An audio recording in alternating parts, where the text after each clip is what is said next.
Bismillahirrahmanirrahim. Assalamualaikum warahmatullahi wabarakatuh. Alhamdulillahi rabbil alamin. Wabihi nasta'in ala umuri dunya waddin. Wassalatu wassalam ala rasulina al-karim Habibina al-Mustafa Muhammad sallallahu alaihi wasallam wa ala alihi wa ashabihi wa man tabi'ahum bi ihsan ila yaumiddin. Amma ba'd. Ikhwani fid din rahimani wa rahimakumullah jami'a. Alhamdulillah, kita bersyukur kepada Allah Subhanahu wa taala di mana sore ini, hari yang diberkahi oleh Allah Subhanahu wa taala, di masjid yang diberkahi oleh Allah Subhanahu wa taala, kita masih mendapatkan nikmat untuk menghadiri majelis ta'lim, mempelajari ayat-ayat Allah, mempelajari sunnah-sunnah, hadis-hadis Rasulullah sallallahu alaihi wasallam. Ikhwani fiddin, selama kita menggunakan nikmat yang Allah berikan dengan cara mencari ridhonya, di mana karunia yang kita dapatkan yang begitu banyaknya kita manfaatkan untuk mencari ridho Allah, untuk selalu berada dalam ketaatan kepada Allah Subhanahu wa taala, yakinlah kenikmatan yang kita dapatkan ini bukti syukur kita kepada Allah, dan bila mana kita bersyukur, kita akan ditambahkan nikmatnya oleh Allah Subhanahu wa taala. Ikhwan fiddin, pekan lalu kita sudah membahas tentang adab kepada diri kita sendiri. Nah, sekarang kita masuk ke adab kepada makhluk, di mana yang paling pertama kita bahas adalah adab kepada kedua orang tua kita. Ikhwani fiddin rahimani wa rahimakumullah jami'ah.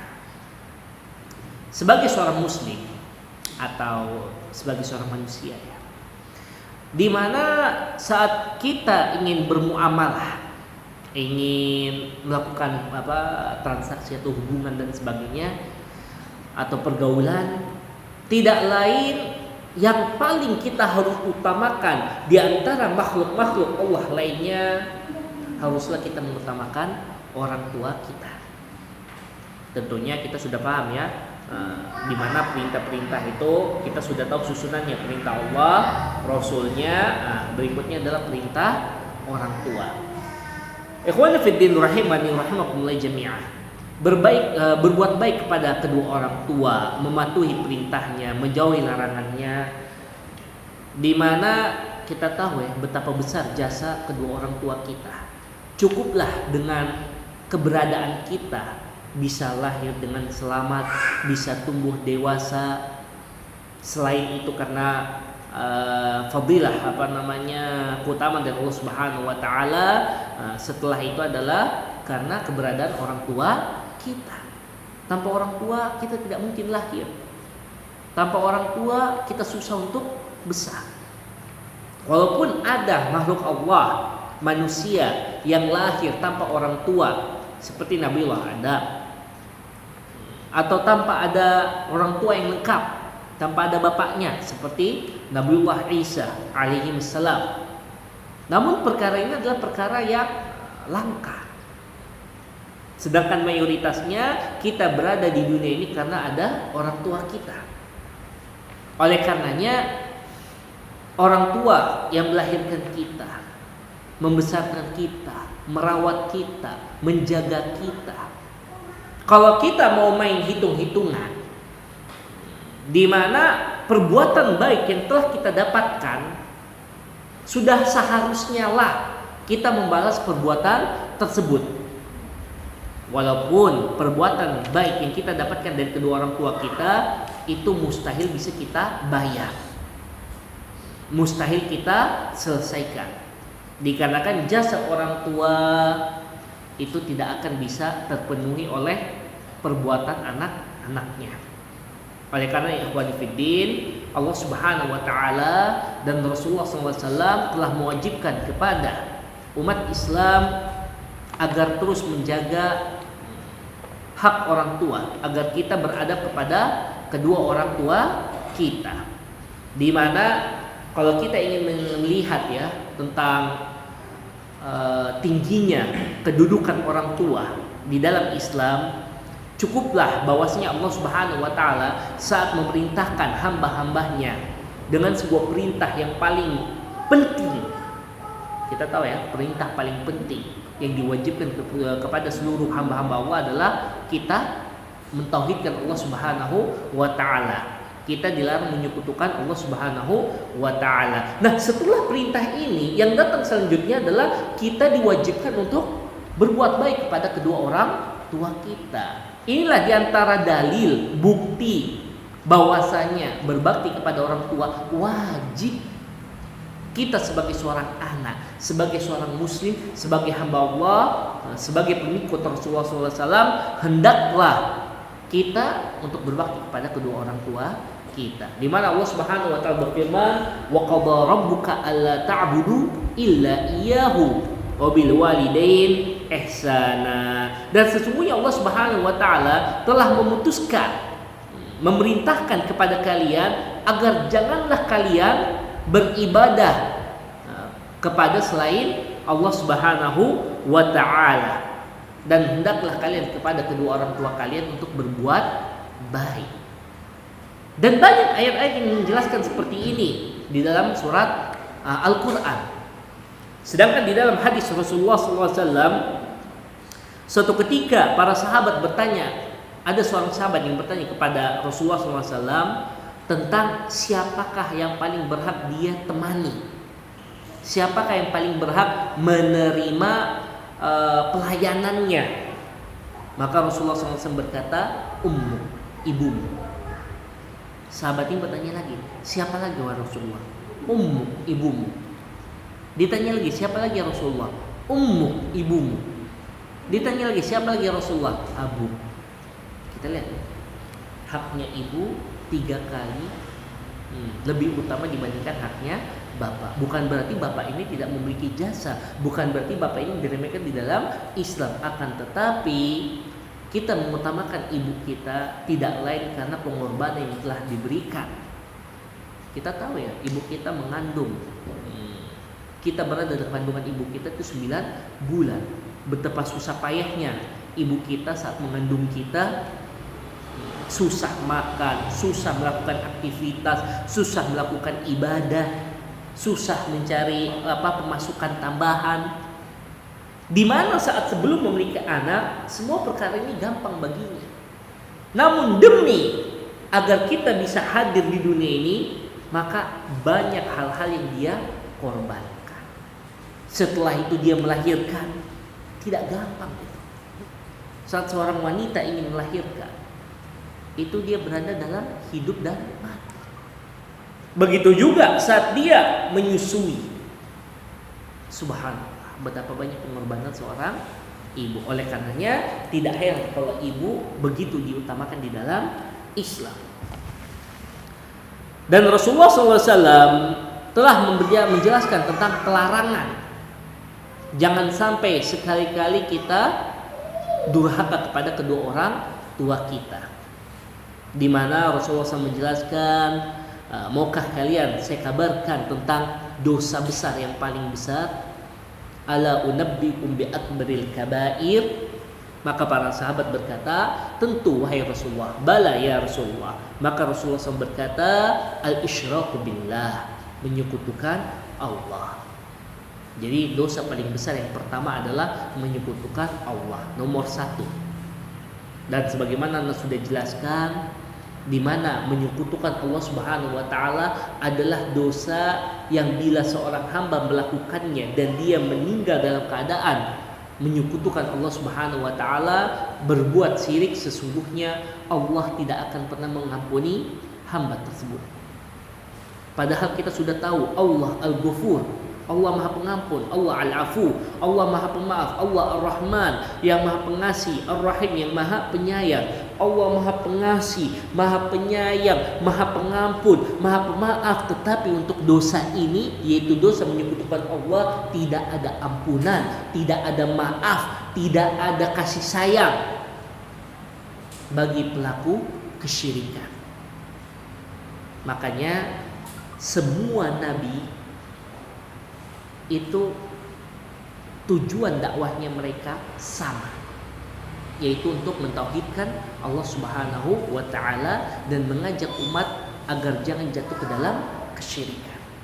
Jadi dosa besar pertama adalah menyekutukan Allah. Yang kedua, al-uquq walidain, yaitu durhaka kepada kedua orang tua kita. Uququl walidain, durhaka kepada kedua orang tua. Subhanallah. Setelah kita diperintahkan untuk bertauhid, kita diperintahkan untuk berbakti pada kedua orang tua kita. Nah, kemudian saat membahas dosa besar, setelah kita dilarang untuk menyekutukan Allah, maka larangan berikutnya adalah kita dilarang untuk durhaka kepada kedua orang tua kita.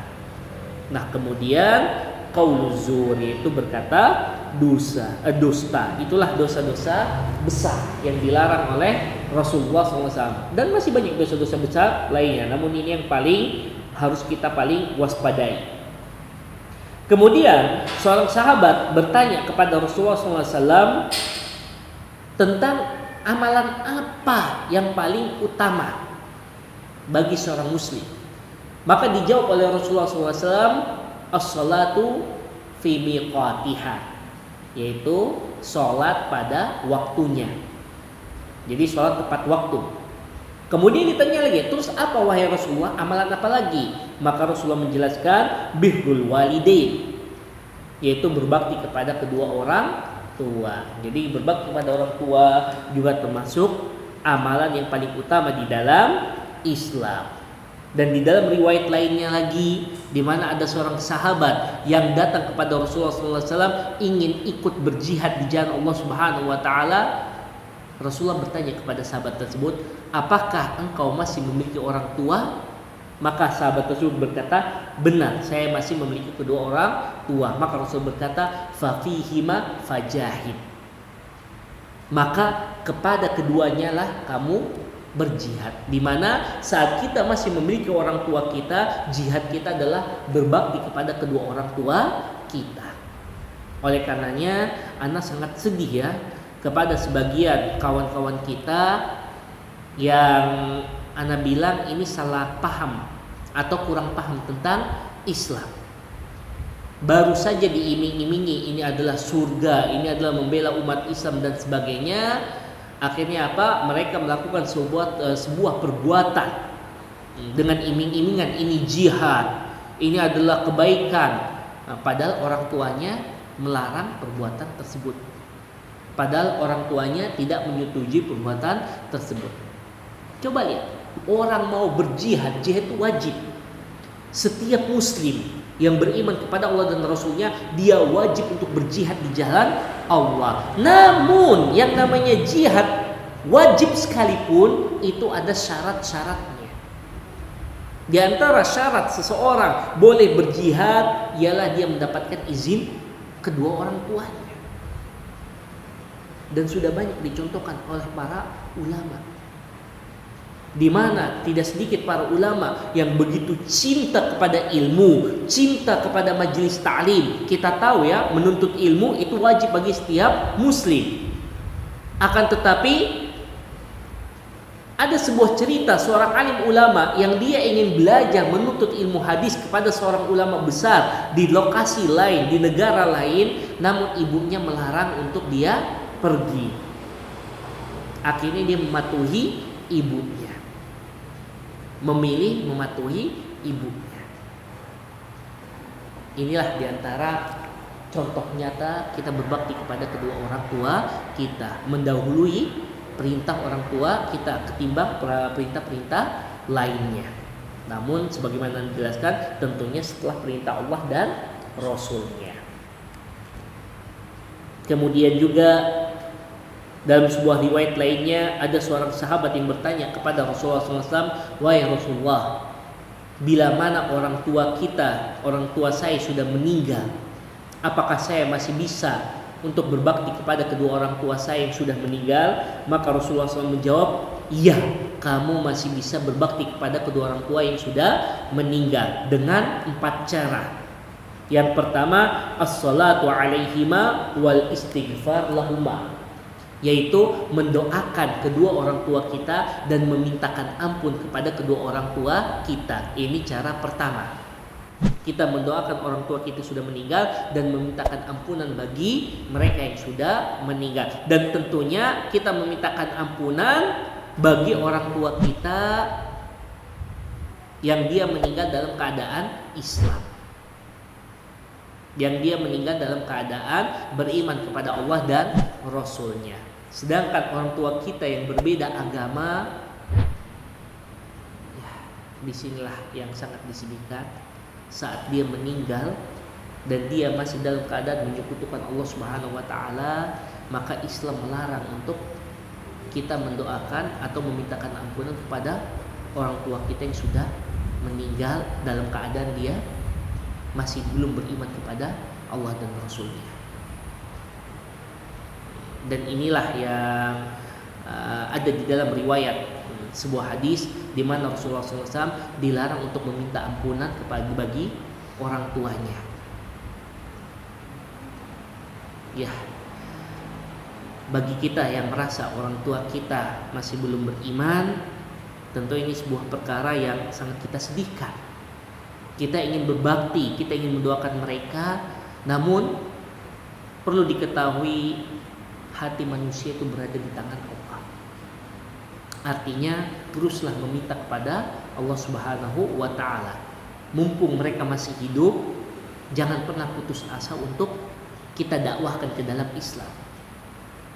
Tidak sedikit orang tua kita yang awalnya saat kita masuk Islam mereka membenci kita, namun saat kita tunjukkan bahwasanya Islam, dengan Islam saya makin berbakti kepada orang tua, dengan Islam saya makin dekat dengan orang tua, dengan Islam saya makin membantu orang tua. Subhanallah, tidak sedikit orang tua ini yang awalnya tidak senang, benci terhadap anaknya karena sudah mengambil agama selain agama mereka, ternyata mereka mendapatkan hidayah karena adab dan akhlak sang anak. Jadi apapun perbedaan antara kita dan orang tua kita, baik orang tua kita itu dia muslim atau dia pelaku kesyirikan atau dia pelaku bid'ah atau dia non muslim atau dia pemabuk atau dia penzina atau dia berbuat jahat, berbuat zalim, selama dia orang tua kita tidak akan berubah statusnya. Ini tidak sedikit kita lihat anak-anak muda, saudara-saudara kita di luar sana yang ada sedikit perbedaan pendapat dengan orang tuanya, akhirnya mereka kayak seakan berlepas diri dari orang tuanya, acuh tidak peduli tentang orang tuanya lagi, hanya karena ada ketidakcocokan. Ustaz, saya diusir orang tua saya, terus kenapa? Saat saya diputuskan dikeluarkan dari orang tua saya tidak menganggap saya sebagai anak, terus kenapa? Mau kita dianggap anak, mau tidak, mau kita diusir, mau tidak, orang tua kita tidak akan pernah jadi mantan orang tua. Tidak akan pernah. Ini tidak sedikit dari kita justru lebih mengutamakan orang lain ketimbang orang tua kita. Banyak di antara kita mengutamakan pasangannya. Apakah kita laki-laki mengutamakan istri kita, ataukah kita perempuan lebih mengutamakan suami kita? Kita memang berbakti kepada suami kita, akan tetapi jangan sampai kita durhaka kepada kedua orang tua kita. Ajak suami untuk membantu kita untuk berbakti kepada kedua orang tua kita. Intinya orang tua selama mereka masih hidup, utamakanlah mereka apapun kondisi mereka. Mereka tidak menerima kita, ya jangan kita mundur. Berusaha kita untuk terus mengambil hatinya, berusaha untuk kita terus mendakwahi mereka, dan jangan lupa minta pertolongan dari Allah Subhanahu wa taala. Jadi saat orang tua kita sudah meninggal, kita mendoakan mereka, meminta ampun bagi mereka, kemudian kita infadhu ahdihima, yaitu kita memenuhi kewajiban-kewajiban atau janji-janji orang tua kita. Bila mana orang tua kita masih memiliki permasalahan-permasalahan, masih memiliki perkara-perkara yang ditinggalkan di dunia ini, maka kita memenuhi perkara-perkara tersebut. Kemudian ikramu sodiqihima, yaitu kita memuliakan teman-teman orang tua kita.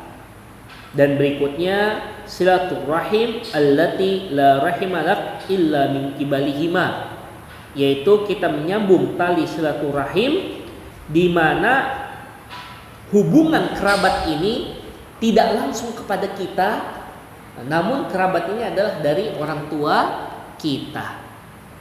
Bila mana kita tahu ada seseorang yang masih ada hubungan kerabat dengan bapak kita, masih ada hubungan kerabat dengan ibu kita, maka hendaklah kita menyambung tali kekerabatan kita, tali silaturahim kita. Nah, ini Anda mau jelaskan, ada sedikit salah paham berkaitan dengan silaturahim.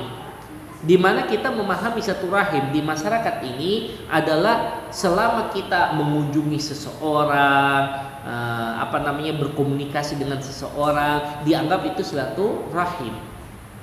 Belum tentu. Silaturahim itu khusus, yaitu kita menjalin hubungan kepada orang yang ada hubungan kerabat, ada hubungan darah dengan kita, itu yang rahim. Itulah makna rahim. Jadi masih ada hubungan darah, masih ada hubungan kekerabatan.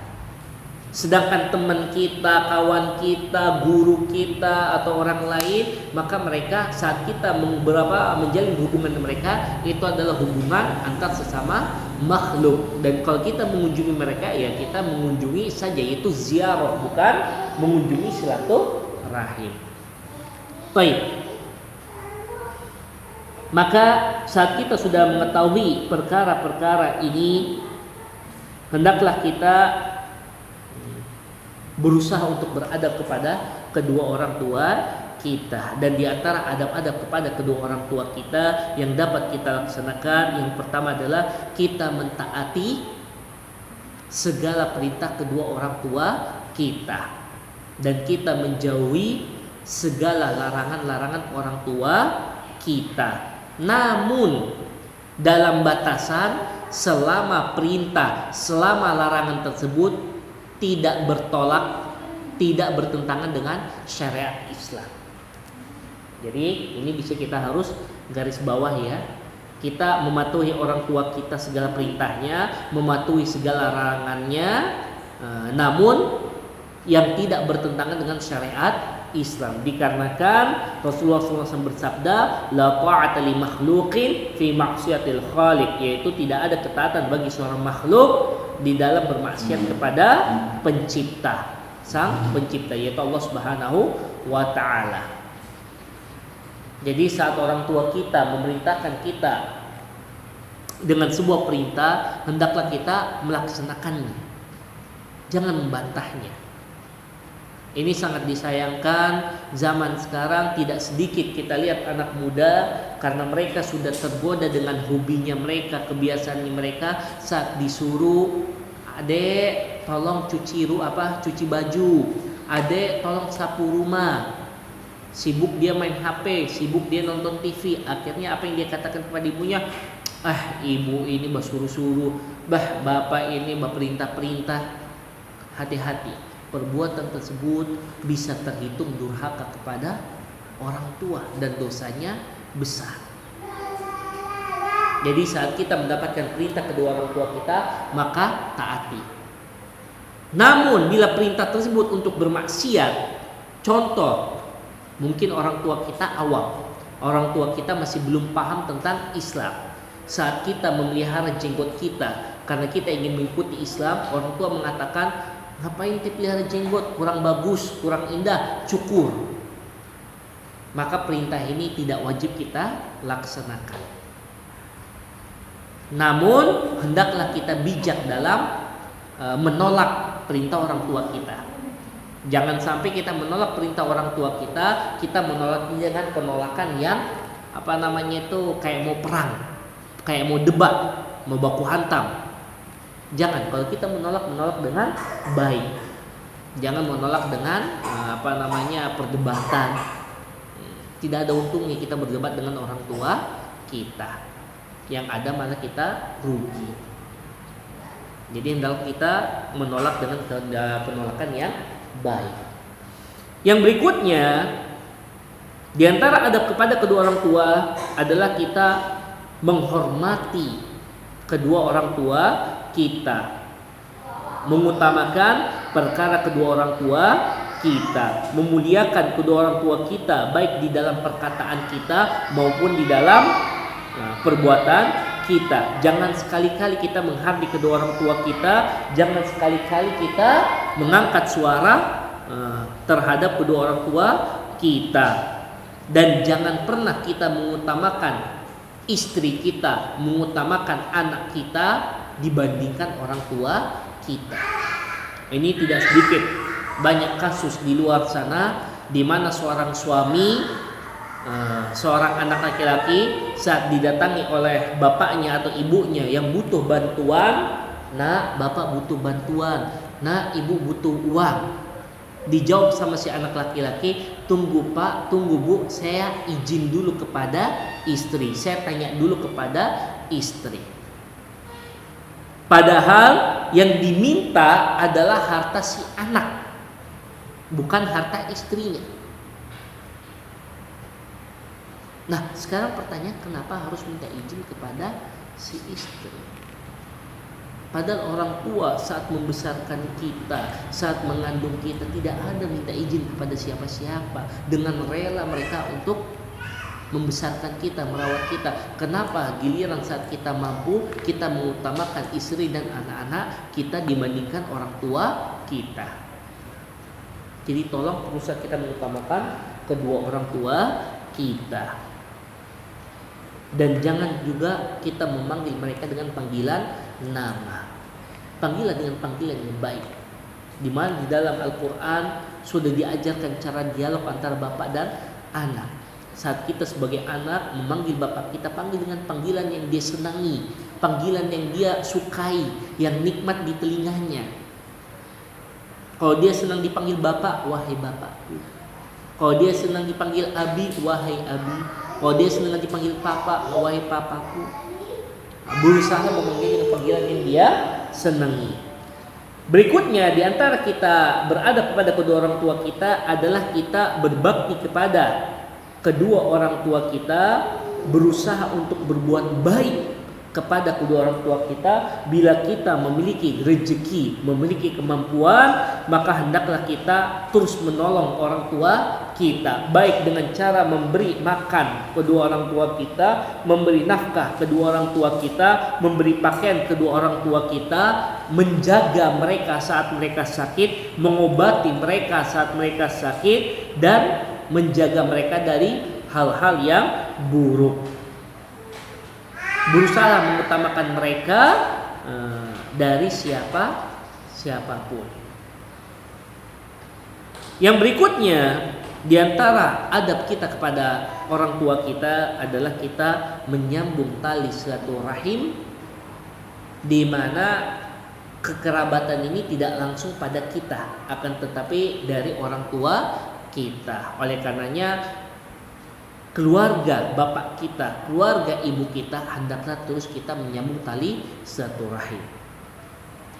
Ini yang sangat disayangkan, di luar sana tidak sedikit seorang anak tidak mengenal siapa saudara bapaknya, tidak mengenal siapa saudara ibunya. Saat ditanya, "Oh, saya tidak diajarkan oleh bapak saya tidak diajarkan oleh ibu saya." Baik, Anda pelajari sendiri, cari tahu sendiri. Berusaha untuk kita menyambung tali kekeluargaan orang tua kita. Nah, ikhwani fiddin rahimani wa rahimakumullah jami'ah, itulah diantara adab-adab kita kepada kedua orang tua kita. Berusahalah kita untuk terus berbakti kepada orang tua kita, dan berusaha untuk menghindari berbuat buruk dan durhaka kepada kedua orang tua kita. Sesungguhnya berbuat baik, berbakti kepada orang tua kita, pahalanya surga. Pahalanya adalah ridha Allah Subhanahu wa ta'ala. Sebaliknya, saat kita durhaka, saat kita berbuat buruk kepada kedua orang tua kita, maka ganjarannya, hukumannya adalah neraka, kehinaan di dunia dan azab di akhirat. Sangat sedih ya kalau kita buka di YouTube, kalau kita buka di medsos, di mana banyak kasus-kasus remaja, orang dewasa yang mereka berbuat buruk kepada kedua orang tuanya. Anda dapati berita seorang nenek yang ditinggalkan oleh anaknya, seorang ibu yang memasukkan seorang anak yang memasukkan ibunya ke panti jompo, dan ada seorang anak yang memukul, menendang, menyakiti orang tuanya. Bahkan kita dapati seorang anak yang memperkarakan orang tuanya cuma gara-gara materi dunia yang hina. Dan semua ini terjadi di sekitar kita, di lingkungan kita. Bukan perkara yang jauh. Kalau kita membuka mata kita, membuka telinga kita, kita akan dapatin perkara-perkara seperti ini banyak. Di mana tidak lain karena kurangnya ilmu Islam, kurangnya pengetahuan agama. Dan juga bisa jadi ini kesalahan orang tua. Di mana banyak orang tua zaman sekarang menganggap sukses seorang anak, keberhasilan seorang anak ukurannya adalah materi dunia, ukurannya adalah duit. Padahal kita umat Islam meyakini bahwasanya dunia ini sementara. Dunia ini cuma tempat lewat kita saja. Rumah abadi kita di mana? Di akhirat. Oleh karenanya seorang yang beriman mengetahui Islam, dia mengambil perkara yang cukup saja, secukup saja dia mengambil bekal di dunia ini. Sisa umurnya dia gunakan untuk mengumpulkan tabungan akhiratnya. Inilah hakikat kita hidup di dunia ini, yaitu wa ma khalaqtul jinna wal insa illa liya'budun. Visi kita, tujuan kita hidup di dunia ini tidak lain adalah jannah, yaitu untuk beribadah kepada Allah Subhanahu wa taala dan masuk surga. Oleh karenanya teruslah kita menuntut ilmu agama, belajar Al-Quran dan Sunnah. Dan ketahuilah saat kita memiliki ilmu agama, ingat, ilmu yang kita dapatkan bukan untuk membantah orang tua kita. Ilmu yang kita dapatkan bukan untuk durhaka, bukan untuk mendebat orang tua kita. Ilmu yang kita dapatkan adalah untuk kita makin dekat sama orang tua, makin berbakti dengan orang tua. Bila mana kita belajar, ternyata pelajaran tersebut makin membuat kita durhaka, makin membuat kita jauh dari orang tua, ketahuilah kita sudah salah jalan. Rasulullah SAW sudah menjelaskan, sungguh celaka, sungguh celaka, sungguh celaka. Para sahabat bertanya, siapa yang celaka wahai Rasulullah? Rasul berkata, sungguh celaka seseorang yang mendapati kedua orang tuanya dalam keadaan renta, dalam keadaan usia senja. Dia dapati kedua orang tuanya ataupun salah seorangnya, namun dia tidak masuk surga. Sungguh celaka orang seperti ini. Dia dapatin orang tuanya di depannya dia dalam kondisi renta, dalam usia senja, namun justru dia tidak masuk surga. Rugi orang seperti ini. Tidak sedikit di antara kita yang kerja siang malam mengumpulkan harta untuk dikirimi ke orang tua, cuma karena orang tua selalu tersenyum membiarkan kita pergi, orang tua selalu tersenyum membiarkan kita hidup sama anak istri kita, kita lupa untuk mengetahui perasaan orang tua kita. Orang tua mana sih yang tidak pengen anaknya bahagia, tidak pengen anaknya senang? Namun kita sebagai anak perlu sadar diri, orang tua mana yang mau hidup di usia senja dalam kondisi menyendiri. dalam keadaan sendiri jauh dari anak-anaknya. Orang tua mah. Oleh karenanya, ikhwan fillah, bagi kita yang masih orang tua kita masih hidup, masih ada, berusaha kita berbakti pada mereka. Ingat, surga yang paling tengah adalah berbakti kepada orang tua kita. Pintu surga paling tengah adalah pintu berbakti kepada kedua orang tua kita. Aqulu qouli hadza subhanakallahumma bihamdik nasyhadu an la ilaha illa anta nastaghfiruka wa natubu ilaik. Assalamualaikum warahmatullahi wabarakatuh.